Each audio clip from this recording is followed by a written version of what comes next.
presented by Cine Parda Films, Rajgir.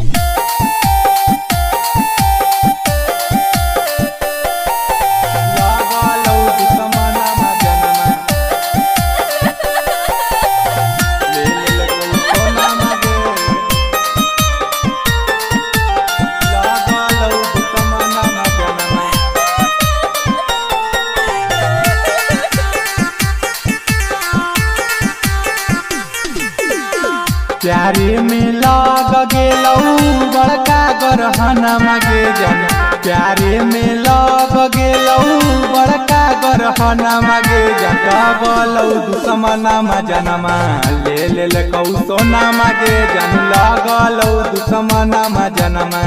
ले कौ सोनामा गे देखी ले कौ फोटुआ संगे छीनी के फोनमा गे जन देख ले कौ फोटुआ संगे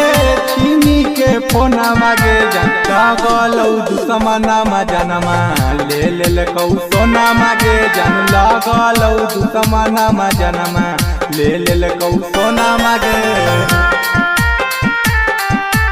लगलौ दुश्मनमा जनमा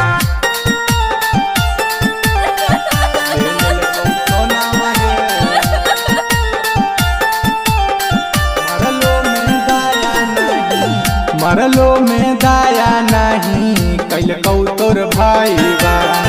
काट दिल कौ हमारा जैसे काटौ कसाईबा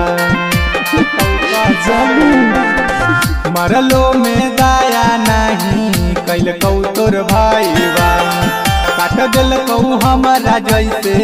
काटौ कसाईबा जन्मो जन्म के टूटी गेलौ बंधनमा गे जन जन्मो जन्म के टूटी गेलौ बंधनमा गे जन लगलौ दुश्मनमा जनमा ले कौ सोनामा गे जन लगलौ दुश्मनमा जनमा ले कौ सोनामा गे लगलौ दुश्मनमा जनमा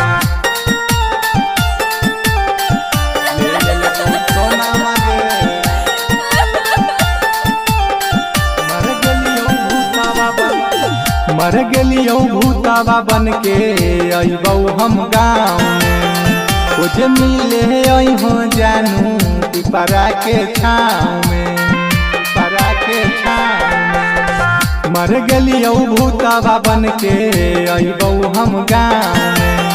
कुछ मिले हो सोना पिपरा के छाँव में धनुष धामलावा कहौ झारा झरे लावा गे जन धनुष धामलावा कहौ झारा झरे लावा गे जन लगलौ दुश्मनमा जनमा ले कौ सोनामा गे अगे लगलौ दुश्मनमा जनमा ले कौ सोनामा गे।